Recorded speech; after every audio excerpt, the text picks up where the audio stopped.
ជំរាបសួរសួស្តីអ្នកគ្នាជួបជាមួយខ្ញុំមីបាទចូល Strong ថ្ងៃនេះផងដែរខ្ញុំបានលើក anime មួយមកនិយាយគឺ Death Note ដែលប្រែមកខ្មែរថាសៀវភៅមរណៈតោះចូលសាយរឿងទាំងអស់គ្នាសូមអ្នកនរគ្នាកុំភ្លេចជួយ Subscribe និង Like ម្នាក់មួយផងណាផ្ដើមសាយរឿងដំបូងយើងបានឃើញតួអង្គម្នាក់ដែលគេមានរូបរាងដូចជាបិសាចដែលក្នុងរឿងនេះគេហៅថា Shikigami ដែលគេកំពុងអង្គុយនិយាយថាគេបានធ្វើឲ្យជួសសៀវភៅមួយក្បាលធ្លាក់ទៅកាន់ផែនដីនេះគឺជាតួអង្គរបស់យើងដែលគេមានឈ្មោះថា Light តួអង្គរបស់យើងគេពិតជាធន់ទ្រាំក្នុងជីវិតនេះមែនតើក្នុងពិភពលោកនេះក៏ដោយគេពិតជាធន់ទ្រាំណាស់ក្នុងណាដោយសារតែគ្មានភាពយុត្តិធម៌ណាឡើយខណៈពេលនោះផងដែរយើងក៏បានលើសំឡេងដែលព័ត៌មានគេប្រកាសថាគេចាប់បានជនសង្ស័យម្នាក់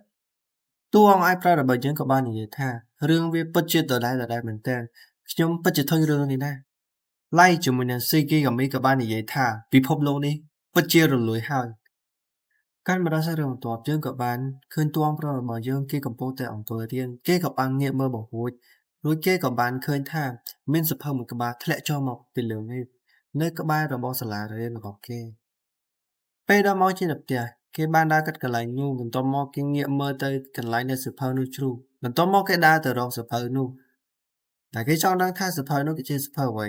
សៀវភៅនោះមានឈ្មោះថា Death Note ដែលសៀវភៅនោះបកប្រែមកជាភាសាខ្មែរមានឈ្មោះថាសៀវភៅមរណៈតួអង្គរបស់យើងបានសៀវភៅនោះមើលក៏បានឃើញពីរបៀបប្រើប្រាស់សៀវភៅនោះផងដែរប៉ុន្តែតួអង្គរបស់យើងគេក៏បានទិញសៀវភៅនោះវិញដែលគេគិតថាសៀវភៅនេះគួរឲ្យអស់សំណើចមែនទែនកាត់មកដល់សាច់រឿងបន្ទាប់យើងបានឃើញតួអង្គរបស់យើងគេកំពុងតែដើរប៉ុន្តែគេក៏បានយកសៀវភៅ Death Note មកជាមួយផងដែរយើងបានឃើញតួអង្គរបស់យើងគេកំពុងតែអង្គុយសម្លឹងមើលសៀវភៅ Death Note គេក៏បានអានជាមួយនឹងរបៀបប្រើសៀវភៅនោះផងដែររបៀបប្រើសៀវភៅនោះក៏បាននិយាយថា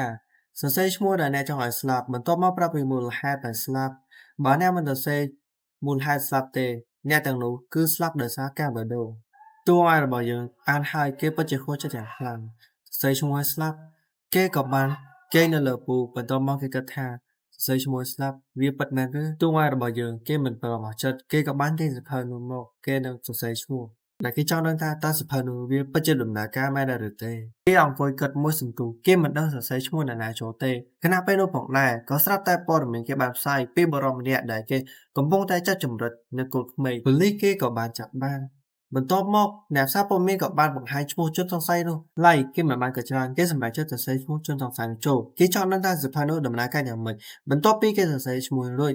គេតម្រូវរងចាំ40វិនាទីឡៃគេក៏បានងាកទៅមើលមកបន្ទាប់មកគេផ្ទៀងថាគ្រប់40វិនាទី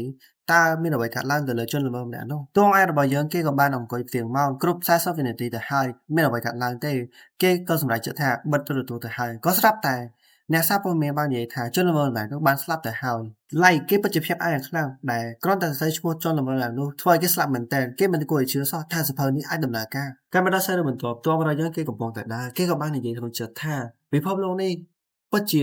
រញ៉េរញ៉ៃខ្លាំងណាស់មិនមានសិលធម៌សោះតួមកតួរបស់យើងក៏បានដើរចូលក្នុងម៉ាតមុននឹងតួរបស់យើងដើរចូលក្នុងម៉ាតគេក៏បានកន្លែងឃើញស្ទៀងមួយក្រុមដែលគេបំរុងនឹងចាប់មនុស្សស្រីម្នាក់ទៅរំលោភបំពានតួអង្គប្រុសរបស់យើងឃើញហើយគេក៏មិនតន់រត់ក៏គេក៏បានដើរចូលក្នុងម៉ាតធ្វើមិនដឹងតែពេលនោះផងដែរស្រីមួយក្រុមនោះគេបានព្យាយាមនិយាយទៅកាន់មនុស្សស្រីម្នាក់នោះថាទៅជាមួយនឹងពួកគេទៅចាំពួកគេនៅសប្បាយប៉ុន្តែម្នាក់ម្នាក់នោះបាននិយាយថានាងមិនចង់ទៅទេប៉ុន្តែបីអ្នកនោះនៅតែបង្ខំនាងពួកគេបំរុងនឹងដោះសម្លៀកបំពាក់ម្នាក់ស្រីទៅហើយតួអង្គប្រុសរបស់យើងគេទ្រាំអត់បានគេក៏បានទាញសភៅ Death Note មកបន្ទាប់មកគេសរសេរឈ្មោះបរិមម្នាក់ដែលបំរុងនឹងស្រាត់ខោអាវនារីម្នាក់នោះអំឡុងពេលនោះផងដែរនារីម្នាក់នោះក៏បានរួចនាងក៏បានរត់ទៅឆ្លងផ្លូវទៅម្ខាងខណៈពេលនោះផងដែរបរិមម្នាក់នោះក៏បានទីម៉ូតូទៅតាមបរិមម្នាក់នោះវិញនឹងតាមតននាងទៅហើយក៏ស្រាប់តែមានឡានមួយគ្រឿងបើកយ៉ាងលឿនក៏បានមកបុកគេធ្វើឲ្យបរិមម្នាក់នោះស្លាប់ភ្លាមៗនៅទីកន្លែងទូឲ្យបរិមរបស់យើងគេឃើញបែបនេះគេពិតជាតក់ស្លុតមែនតើថាអូសភៅនេះពិតជាសាហាវមែនតើអាចធ្វើឲ្យមនុស្សស្លាប់យ៉ាងសាហាវគូខឹងកាត់មកដល់ស៊ីគីกับនេះក៏បាននិយាយថាស្លាប់ទៅល្អហើយគេក៏បាននិយាយបន្ថែមទៀតថាដល់ពេលដែលគេត្រូវទៅហើយគេទៅពិភពលោកដើម្បីរកសៀវភៅមួយនោះ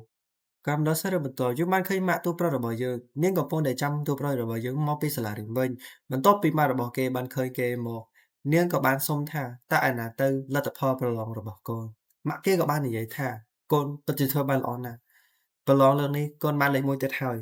គេបញ្ញត្តិមកបន្ទប់យ៉ាងខ្លាំងដោយសារតែគេគិតថាគេដឹងអ្វីដែលគេចង់ធ្វើហើយបន្ទាប់មកគេបានអង្គុយនៅកន្លែងតុគេរៀនគេក៏បានបើក ភ្លើងនិងទីសភៅដែលស្នូតមកនិងទីបិទសរសេរគេក៏បានមើលឈ្មោះថាជនល្មើសដែលគេសរសេរខណៈពេលដែលគេអង្គុយមើលឈ្មោះនោះក៏ស្រាប់តែមានអ្វីម្យ៉ាងនៅក្នុងគេធ្វើឲ្យគេភ្ញាក់ផ្អើលយ៉ាងខ្លាំងតើនោះជាអ្វីទៅបន្ទាប់មកគេក៏បានឃើញស៊ីគីកាមីបាននិយាយទៅកាន់គេថាសួស្ដីប្អូនប្រុសធ្វើឲ្យតួអង្គរបស់យើងគេពិតជាភ្ញាក់ផ្អើលខ្លាំងធ្វើឲ្យគេដួលពីលើកៅអីបន្ទាប់មកស៊ីគីកាមីក៏បាននិយាយទៅកាន់ឡៃថាតើឯងជាអ្នករើសបានសៀវភៅមួយនោះមែនទេតើឯងមានដឹងទេសៀវភៅនោះវាពិតជាមានឥទ្ធិពលយ៉ាងណាដែលសៀវភៅមួយនោះមានឈ្មោះថារ៉ៃយុបន្ទាប់មកតួអង្គប្រុសរបស់យើងគេក្រោកគេក៏បាននិយាយថាអូខ្ញុំមិនបានភ្ញាក់ផ្អើលជាមួយនឹងវត្តមានរបស់លោកទេ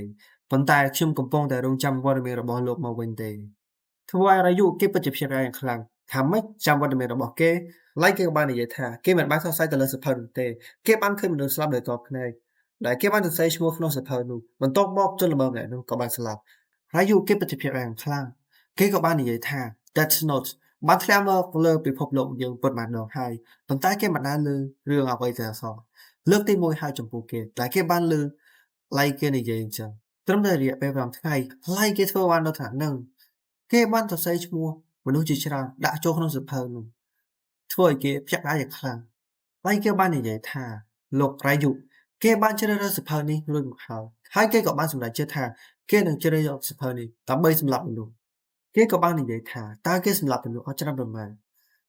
គេក៏បាននិយាយថាតើគេសម្លាប់មនុស្សអស់ប៉ុន្មាន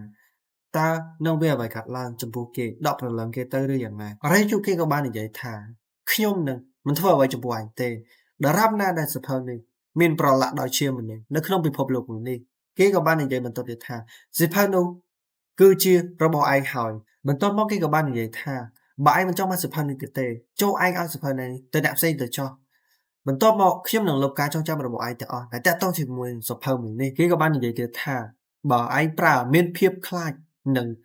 ទុក្ខវេទនារបស់អ្នកដទៃនៅពេលដែលឯងស្លាប់សៀវភៅមួយនេះលែងជារបស់ឯងហើយការស្លាប់របស់ឯងគឺអាស្រ័យទៅលើយើងឲ្យទៅឋានសួគ៌ឬទៅឋាននរកបន្ទាប់មកគេក៏បាននិយាយថាសូមរីករាយជាមួយនឹងការស្លាប់ឬការសប្បាយរបស់អ្នកបន្ទាប់មកយើងក៏បានលើសំឡេងនរណាម្នាក់គូទ្វារតែម្នាក់នោះគឺជាម៉ាក់របស់តួអង្គឯករបស់យើងដែលនាងបានយកផ្លែពោធិ៍មកផ្ញើខណៈពេលនោះផងដែរតួអង្គឯករបស់យើងគេពិតជាភ្ញាក់ផ្អើលខ្លាំងដែលម៉ាក់របស់គេមិនបានមើលឃើញជាមួយនឹងស៊ីគីយ៉ាមីឡើយបន្ទាប់មកគេងាកមកវិញយ៉ាងលឿនដើម្បីនិយាយជាមួយនឹងស៊ីគីកាមីក៏បាននិយាយថាគេមិនអាចមើលឃើញជាមួយខ្លួនបានទេមានតែឡៃទេដែលមើលគេឃើញដោយសារតែគេគឺជារបស់ឡៃគេក៏បានបញ្ជាក់ថាតតែអ្នកបានប្រើប្រាស់ជាមួយនឹងសៀវភៅ Death Note នោះទើបបាញ់មើលគេឃើញបើអ្នកមិនមើលប្រាស់ទេអ្នកនោះមិនអាចមើលគេឃើញបានឡើយបន្ទាប់ពីគេនិយាយរួចគេក៏បានហូបផ្លែប៉ោមរហូតបន្ទាប់ពីគេហូបផ្លែប៉ោមហើយគេក៏បាននិយាយបន្តទៀតថាគេមានចេតនាទម្លាក់សៀវភៅនោះមកលើផែនដីប៉ុន្តែចែកដល់ដីវាធ្លាក់នៅទីនោះគេក៏បាននិយាយថាឡៃឯងរើសបានដោយចៃដន្យទេដោយសារតែមូលហេតុនេះហើយទើបគេបានសរសេរអក្សរក្នុងសៀវភៅនោះដោយភាសាអង់គ្លេសគេបាននិយាយបន្តទៀតថាមនុស្សឥឡូវគឺស្លាប់ដល់រញ៉េរញ៉ៃមែនទែនពេលខ្លះដេកឬក៏លេងរបៀរចាញ់ក៏លោតទឹកសម្លាប់ខ្លួនគេក៏បានបន្ថែមទៀតថាបើសរសេរឈ្មោះអ្នកស្លាប់ចូលក្នុងសៀវភៅដែលស្លាប់នោះក៏មិនស្លាប់ដែរទើបគេនិយាយបន្តទៀតថាការមកដល់ទីនេះវាពិតជាគួរសប្បាយជាងទោះបីខ្ញុំនៅក្នុងពិភពស្លាប់ក៏ដោយគេក៏បាននិយាយបន្ថែមទៀតថាការសម្លាប់មនុស្សក្នុងពិភពលោកក៏មិនសប្បាយដែរប៉ុន្តែគេបានវាយតម្លៃទៅលើប៉ុន្តែយ៉ាងណាក៏ដោយឯងពិតជាធ្វើបានល្អណាស់តែសរសេរឈ្មោះបានច្រើនណាស់តើប៉ុន្តែចុះហេតុអ្វីបរិសម្នាក់នេះស្លាប់ដោយសារឡានឈើបុកទៅវិញឡៃក៏បាននិយាយថាគឺមកពីលោករ៉ៃយូឯងមិនសរសេរទើបខ្ញុំសរសេរជំនួសបន្ទាប់មកគេក៏បានសរសើរសៀវភៅនោះនិយាយថាសៀវភៅនេះពិតជាល្អមែនទែនអ្នកដែលស្លាប់ដោយសារការបេះដូងនោះគឺជាមូលហេតុល្អបំផុតគេក៏បាននិយាយបន្ថែមទៀតថាគេក៏បានសរសេរឈ្មោះអក្ខរតជនជាច្រើនចូលក្នុងសៀវភៅនោះផងដែរហើយគេសម្រេចចិត្តថាគេនឹងយកសៀវភៅនេះមកធ្វើជាការសម្លាប់មនុស្សដោយមិននិយាយតែគេក៏បានបន្ថែមទៀតថាគេនឹងចង់កែពិភពលោកមួយនេះសារឡើងវិញឲ្យមានភាពថិតថេរនិងមានយុត្តិធម៌ហើយយូគេក៏បាននិយាយថាអូវាគ្រាន់ជាហេតុផលប៉ុណ្ណឹងមែនទេបន្ទាប់មកឡៃគេក៏បាននិយាយថាមិនហើយខ្ញុំពិតជាធុញពិភពលោកនេះមែនហើយ ដោយសារតែចេះការរឿងអក្រិតជនមិនឈប់មិនឈរហើយពួកគេបានកាលីស្មារតីនៃជីវិតពួកគេប៉ុន្តែនៅមាននរណាម្នាក់ដែលអាចបន្តបង្កើតអក្រិតជននេះឡើងទៀតខ្ញុំពិតជាធុញពិភពលោកនេះដល់ណាស់នៅថ្ងៃមួយនៅពេលដែលខ្ញុំកំពុងតែដើរនៅពេលភ្លៀងខ្ញុំបាននិយាយក្នុងចិត្តថា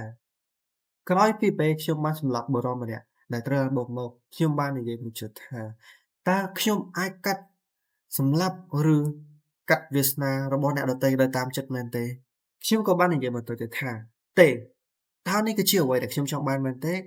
ពិភពលោកមួយនេះពិតជារលួយអស់ហើយមនុស្សដែលរលួយគឺត្រូវតែស្លាប់នៅពេលដែលខ្ញុំអង្គុយក្នុងថ្នាក់ខ្ញុំក៏បានគិតទៅថាខ្ញុំមិនជឿលើមន្តអាគមឬអ្វីឡើយប៉ុន្តែខ្ញុំនៅគិតតែពីសភៅមនុស្សខ្ញុំបានគិតក្នុងចិត្តថាតើនរណាម្នាក់ដែលរើសសភៅនោះបានតើពួកគេនឹងធ្វើអ្វីទៅពួកគេនឹងលុបបំបាត់ភាពអយុត្តិធម៌នេះដែរមែនទេគ្មានទេដូច្នេះហើយទើបខ្ញុំសម្រេចចិត្តរើសសៀវភៅនេះមកនៅពេលដែលខ្ញុំអង្គុយនៅថ្នាក់ខ្ញុំបាននិយាយថាតើមាននរណាគេរើសសៀវភៅនោះបើគេរើសគេនឹងធ្វើអ្វីតើគេនឹងលុបបំបាត់មនុស្សនិងជនក្រិតដែរឬទេមិនមានទេមានតែខ្ញុំនោះទេដែលអាចធ្វើវាបានខ្ញុំនឹងប្រើសៀវភៅដែលក្នុងនេះដើម្បីកែពិភពលោកនេះតួអង្គរបស់យើងគេប្រើសៀវភៅដែលក្នុងនោះបានសរសេរឈ្មោះអក្រិតជនជាច្រើនចូលក្នុងសៀវភៅនោះបន្ទាប់មកអក្រិតជននោះស្លាប់ម្ដងម្នាក់តែពួកគេស្លាប់ដោយសារកាំងបេះដូងគ្រប់គ្នាបន្ទាប់ពីតួឯករបស់យើងគេសរសេររួចគេក៏បាននិយាយថាអក្រិតជនគឺស្លាប់ដោយសារកាំងបេះដូងនៅក្រៅខ្នងចំណែកឯជនគ្មានសីលធម៌និងជនឆបោកមនុស្សដទៃខ្ញុំនឹងចាប់បាច់លុបម្ដងបន្តិ